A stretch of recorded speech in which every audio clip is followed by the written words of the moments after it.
नमस्कार, आप देख रहे हैं इंडिया न्यूज। आपके साथ मैं हूं रचना। शुरुआत कर रहे हैं सुपरफास्ट 100 की। नमस्कार, मैं हूं आपके साथ मैत्री त्रिपाठी। पहली बड़ी खबर दिल्ली से।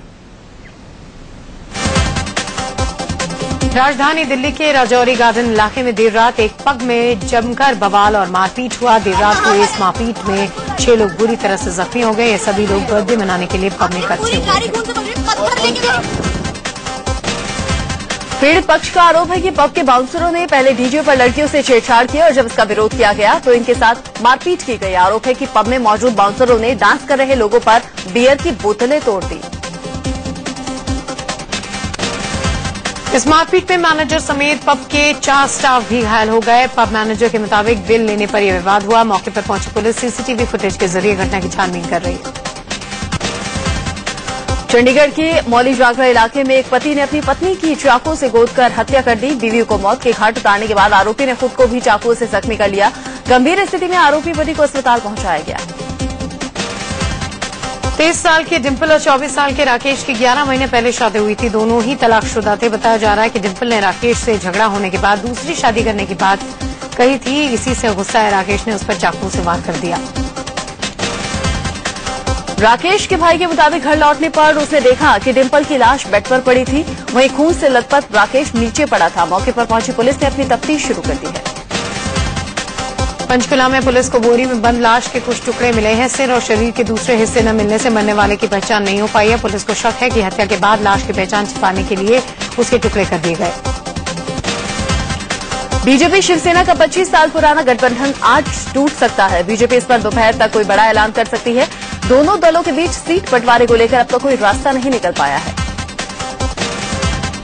बीजेपी शिवसेना गठबंधन को लेकर अभी भी पेच फंसा हुआ है। देर रात हुई बीजेपी केंद्रीय चुनाव समिति की बैठक में गठबंधन को लेकर बेनतीजा रही। बीजेपी 25 साल के गठबंधन को सम्मानजनक समझौते के साथ जारी रखने की बात कह रही है।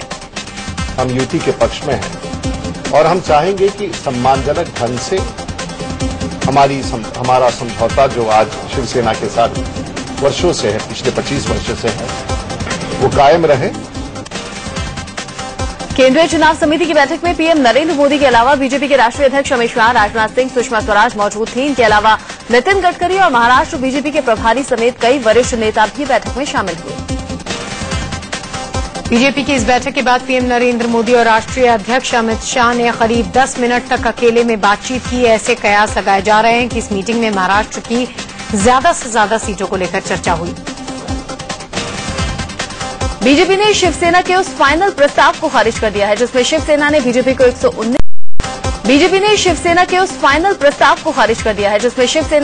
को 119 सीटें ऑफर की थी। महाराष्ट्र बीजेपी के नेता एकनाथ खड़से ने कहा कि इतनी सीटों पर तो पिछले चुनाव में भी लड़े थे, इसमें नया क्या है। जो प्रस्ताव है उसमें हम लोग खुश नहीं है। खुश रहने का कोई सवाल ही नहीं आता, क्योंकि 119 सीटें हम लड़ते ही आए हैं। उसमें नया क्या है। बीजेपी हमेशा त्याग करते रहे और एक सीट भी आप उसमें ना देते रहे, ये बात ठीक नहीं है। उधर देर रात शिवसेना नेता भी मातोश्री में मीटिंग करते रहे। शिवसेना के वरिष्ठ नेता दिवाकर रावते ने साफ कर दिया कि उद्धव ठाकरे ने जो फैसला किया है उस पर शिवसेना कायम है। अब फैसला बीजेपी को लेना है। हमारे ओर से जो करना है वो आदरणीय उद्धव साहब को हमने पूरा अधिकार दिया था। उन्होंने अच्छे ढंग से और जनता का आदर करते हुए उन्होंने उनको जो 2 कदम आगे तो 4 कदम आगे चले। अभी देखेंगे क्या करते हैं। दरअसल शिवसेना प्रमुख उद्धव ठाकरे ने बीजेपी को 119 सीटों पर लड़ने का फाइनल ऑफर दिया है, जबकि शिवसेना खुद 151 सीटों पर लड़ने पर अड़ी हुई है। वहीं बाकी सहयोगी दलों को 18 सीटों का ऑफर है। फाइनल ऑफर देते हुए उद्धव ठाकरे ने यह भी कहा कि बीजेपी को 130 सीटें नहीं दी जाएंगी, भले ही गठबंधन रहे या न रहे। उद्धव ने कहा कि अगर बीजेपी शिवसेना को आंख दिखाएगी तो शिवसेना अकेले 288 सीटों पर चुनाव लड़ने के लिए भी तैयार है। इस बीच महाराष्ट्र बीजेपी कोर ग्रुप ने कहा है कि अगर शिवसेना बीजेपी को सम्मानजनक सीटें नहीं देती है तो बीजेपी भी अकेले चुनाव लड़ सकती है। वरिष्ठ नेता विनोद तावड़े ने कहा कि बीजेपी को महाराष्ट्र में 130 सीटें चाहिए। तावड़े ने कहा कि हमने 135 सीटें मांगी थी, जिनमें से 5 छोड़ दी हैं, लेकिन 130 सीटें हमें चाहिए ही चाहिए। 135 वॉज अ बेसिक प्रपोजल। बाद में जब चर्चा हुई और युति टिकाने की हमारी जो मानसिकता है उसमें हमने 130 5 कम करके 130 तक लाए।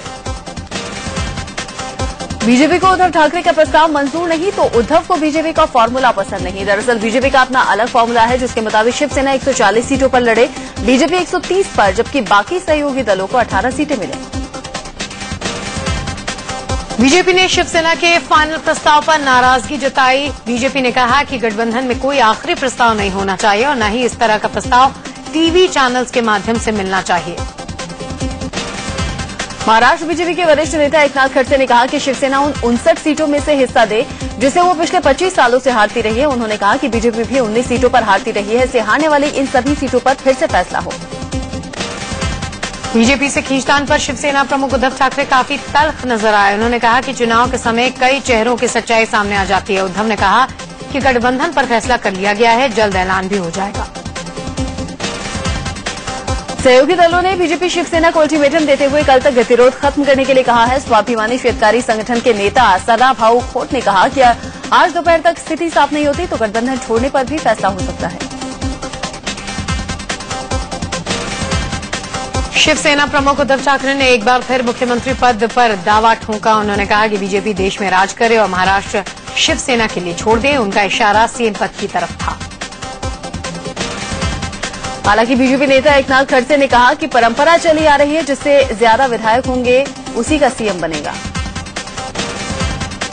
उद्धव ठाकरे ने कहा कि शिवसेना को किसी भी कीमत पर महाराष्ट्र की सत्ता चाहिए और वो इसे लेकर रहेंगे।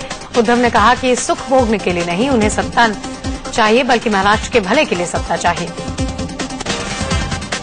अमेरिका जाने से पहले अमेरिकी चैनल को दिए गए इंटरव्यू में मोदी ने कहा कि पहले भारत को सोने की चिड़िया कहा जाता था, लेकिन अब ऐसा नहीं है। हालांकि भारत के पास ऊपर उठने का मौका है। इंटरव्यू में मोदी ने कहा कि देश की प्रतिभा को सही दिशा में ले जाने के लिए उनके पास रोड मैप है। चीन की विस्तारवादी नीति पर पूछे गए सवाल पर मोदी ने कहा कि भारत चिंतित तो नहीं लेकिन सजग है। मोदी ने मजबूत अर्थव्यवस्था का हवाला देते हुए कहा कि भारत और चीन को इसके लिए साथ मिलकर काम करना होगा। लद्दाख में चीन की सीनाजोरी जारी है। करीब 100 चीनी सैनिकों ने भारतीय सीमा के अंदर 60 टेंट लगा दिए। भारतीय सेना के बार बार चेतावनी देने पर भी चीनी सैनिक पीछे हटने को तैयार नहीं है। इससे पहले एक पहाड़ी पर 35 चीनी सैनिकों ने डेरा डाल रखा है। चीन की इस करतूत से सीमा पर तनाव बढ़ता जा रहा है। वाराणसी में बीजेपी कार्यकर्ताओं ने पाकिस्तान के पूर्व पीएम बेनजीर भुट्टो के बेटे बिलावल भुट्टो का पुतला फूंका। बिलावल ने कहा था कि कश्मीर की एक एक इंच जमीन लेंगे। बाढ़ से मची तबाही के बाद श्रीनगर में हालात धीरे धीरे पटरी पर लौट आए हैं। हर तरफ बर्बादी का निशान नजर आ रहे हैं। 2 हफ्ते से ज्यादा वक्त बीत जाने के बाद भी कई इलाकों का पानी पूरी तरह से सूखा नहीं है। लोग गंदगी के सफाई में लगे हुए हैं।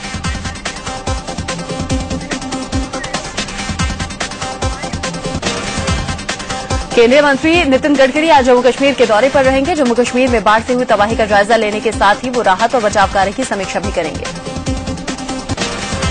खबर है कि कांग्रेस उपाध्यक्ष राहुल गांधी जल्दी जम्मू कश्मीर जाएंगे। राहुल गांधी वहां बाढ़ पीड़ितों से मिलेंगे। कानपुर में बीजेपी सांसद मुरली मनोहर जोशी ने जम्मू कश्मीर में बाढ़ पीड़ितों के लिए राहत सामग्री से भरे 3 ट्रकों को हरी झंडी दिखाकर रवाना किया। विदेशों में जमा काले धन का पता लगाने और उसे वापस लाने की दिशा में भारत को एक बड़ी कामयाबी हाथ लगी है। G20 से जुड़े देशों ने एक दूसरे के यहां गुप्त बैंक खातों की जानकारी साझा करने पर सहमत हो गए हैं। महाराष्ट्र में एनसीपी से सीटों के विवाद के बीच कांग्रेस आज अपनी पहली लिस्ट जारी करेगी। सीएम पृथ्वीराज चव्हाण ने इसकी घोषणा की। सीटों को लेकर चल रही तनातनी के बीच आज एनसीपी कोर कमेटी की अहम बैठक है। यूपी सरकार में कैबिनेट मंत्री राजकिशोर सिंह ने प्रदेश में बिजली की समस्या पर यूपी से बीजेपी के 73 सांसदों से इस्तीफा मांगा। फेसबुक पर अश्लील कमेंट मामले में आप नेता अलका लांबा ने विनोद कुमार बिन्नी पर पलटवार किया है। उन्होंने बिन्नी पर सियासत के स्तर को गिराने का आरोप लगाया। अलका लांबा ने कहा कि अगर प्रोफाइल फेक थी तो बिन्नी ने उनसे बात क्यों नहीं की। वो मुझसे बात करने की बजाय इसे आम आदमी पार्टी की साजिश बता रहे हैं। इससे पहले दिल्ली के लक्ष्मीनगर से विधायक विनोद कुमार बिन्नी ने आम आदमी पार्टी के कार्यकर्ता अलका लांबा के अश्लील कमेंट करने के आरोपों को सिरे से खारिज कर दिया। आम आदमी पार्टी की कार्यकर्ता अलका लांबा ने बिन्नी पर फेसबुक पर अश्लील कमेंट करने का आरोप लगाया था। सोशल मीडिया पर अपने खिलाफ चल रहे दुष्प्रचार को लेकर अलका लांबा ने बिन्नी के खिलाफ शिकायत दर्ज कराई थी। दिल्ली में आम आदमी पार्टी की महिला कार्यकर्ताओं ने विनोद कुमार बिन्नी के घर के बाहर प्रदर्शन किया। बीजेपी में मेनका गांधी और उनके बेटे वरुण गांधी को लेकर बगावत शुरू हो गई है। केंद्रीय मंत्री मेनका ने वरुण को यूपी के सीएम के तौर पर प्रोजेक्ट किया तो बीजेपी सांसद श्यामा चरण गुप्ता भड़क उठे। इलाहाबाद से सांसद श्यामा चरण गुप्ता ने कहा कि यूपी के सीएम के तौर पर पार्टी ने वरुण को प्रोजेक्ट नहीं किया है, सिर्फ मां बाप बेटे इसके बारे में आपस में बात कर रहे हैं। इलाहाबाद से सांसद और बीजेपी नेता श्यामा चरण गुप्ता ने यहां तक कह दिया कि अगर मेनका गांधी अपने बेटे वरुण को सीएम बनाना चाहती हैं तो वो भी चाहती हैं कि उनका बेटा मुख्यमंत्री बने। जन चेतना पार्टी के प्रवक्ता जसबीर भट्ट ने हरियाणा में बीजेपी की जारी की गई दूसरी लिस्ट पर चुटकी लेते हुए कहा कि बीजेपी ने अपने कैडर की अनदेखी की है। भट्ट ने कहा कि बीजेपी ने दूसरी पार्टी से आए भगोड़ों और पूंजीपतियों को तरजीह दी है। पूर्व केंद्रीय मंत्री पी चिदम्बरम की पत्नी नलिनी चिदम्बरम की मुश्किलें बढ़ सकती हैं। सीबीआई ने शारदा चिटफंड घोटाला केस में नलिनी से पूछताछ की है। यूपी के राज्यपाल राम नाईक वृंदावन के वात्सल्य ग्राम में नेत्र चिकित्सा शिविर के समापन के मौके पर पहुंचे। आरजेडी सांसद राजेश रंजन उर्फ पप्पू यादव ने डॉक्टर्स को लेकर विवादित बयान दिया है। पप्पू यादव ने डॉक्टर्स के लिए कई अपशब्दों का इस्तेमाल किया। होम एक्ट के तहत चलना नहीं चाहती है, जो जबरदस्ती धमकी सरकार को देती है और जनता को चेतावनी देती है। ऐसे डॉक्टर जो सामाजिक आर्थिक रूप से गरीब है। सांसद पप्पू यादव ने बिहार में भ्रष्ट डॉक्टरों के खिलाफ मुहिम छेड़ रखी है। बीजेपी सांसद साक्षी महाराज के मदरसे को लेकर दिए गए बयान पर यूपी के मंत्री शिवपाल यादव ने निशाना साधा है। शिवपाल यादव ने कहा कि साक्षी महाराज की सोच सांप्रदायिक है। बीएसपी नेता स्वामी प्रसाद मौर्य ने बीजेपी को लेकर विवादित बयान दिया। मौर्य ने कहा कि बीजेपी सत्ता के लिए कत्लेआम कराती है। मिर्जापुर के बिनानी महाविद्यालय में हुए छात्र संघ चुनाव में 2 गुटों में पथराव के बाद पुलिस ने छात्रों पर जमकर लाठीचार्ज किया। मुरादाबाद में जमीन धंसने से सीवर लाइन में गिरे 4 लोगों में से 3 लोगों के शव निकाल लिए गए हैं। इससे पहले बचाव के काम में देरी हुई तो बवाल खड़ा हो गया। लोग पुलिस वालों से उलझ गए और नगर निगम की गाड़ी में जमकर तोड़फोड़ की। दरअसल मुरादाबाद के इंदिरा चौक इलाके में सीवर लाइन खराब होने से सड़क धंस गई, जिससे सीवर लाइन के गड्ढे में 4 लोग डूब गए थे। देहरादून में बीपीएड और एमपीएड बेरोजगारों ने अपनी मांगों को लेकर प्रदर्शन किया। 7 प्रदर्शनकारी टंकी पर चढ़ गए और दर्जनों प्रदर्शनकारियों ने सड़क पर जुलूस निकाला। ग्रेटर नोएडा के सिटी पार्कों में महिला शक्ति समिति की मुहिम जारी है। एनजीओ के कार्यकर्ताओं ने एक बार फिर पार्क में बैठे प्रेमी जोड़ों की खबर ली। दिल्ली के कोंडली इलाके में एक तेज रफ्तार बस ने एक 14 साल के बच्चे को टक्कर मार दी। बच्चे की मौके पर ही मौत हो गई। नाराज लोगों ने जमकर हंगामा किया। झारखंड के गढ़वा में बाइक और सवारी गाड़ी की टक्कर में बाइक सवार 3 लोगों की मौत हो गई। उत्तराखंड के काशीपुर में बस ने एक बाइक को जोरदार टक्कर मार दी, जिससे युवक की मौके पर ही मौत हो गई। यूपी के बरेली में एक बस के खाई में गिर जाने से कई यात्री घायल हो गए। हादसे में घायल लोगों का इलाज बरेली के जिला अस्पताल में चल रहा है। रेल घूसकांड मामले में पूर्व रेल मंत्री पवन बंसल आज दिल्ली की विशेष सीबीआई अदालत में बतौर गवाह पेश होंगे। 2010 में हुए धौला कुआं गैंगरेप मामले में आज दिल्ली की एक अदालत फैसला सुना सकती है। सुप्रीम कोर्ट में आज अंडरवर्ल्ड डॉन आफ्ताब अंसारी की याचिका पर सुनवाई होगी। 2G और कोयला घोटाले के आरोपियों के मिलने के सिलसिले में वकील प्रशांत भूषण की याचिका पर सुप्रीम कोर्ट में आज फिर सुनवाई होगी। प्रशांत भूषण ने कोर्ट से अपील की है कि सीबीआई के निदेशक रंजीत सिन्हा को कोल घोटाले की जांच से हटा दिया जाए। इलाहाबाद हाईकोर्ट ने 11 ट्रेनी जजों की बर्खास्तगी पर सीएम अखिलेश यादव ने मोहर लगा दी है। इन ट्रेनी जजों पर नशे में महिलाओं के साथ छेड़छाड़ और मारपीट करने का आरोप है।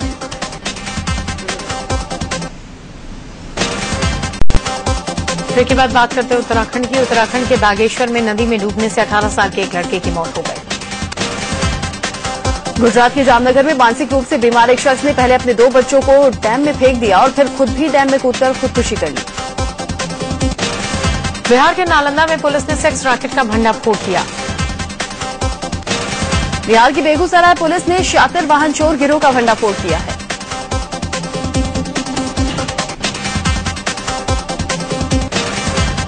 छत्तीसगढ़ के रायगढ़ में सरकारी दफ्तर को कर्मचारियों ने मैखाना बना दिया। शिक्षा विभाग के क्लर्क दफ्तर में ही जान छलकाते नजर आए। हरिद्वार में अपनी मांगों को लेकर लखानी कंपनी के कर्मचारियों ने गंगा में उतरकर जल प्रदर्शन किया। इनका आरोप है कि कंपनी उन्हें वेतन और पीएफ नहीं दे रही।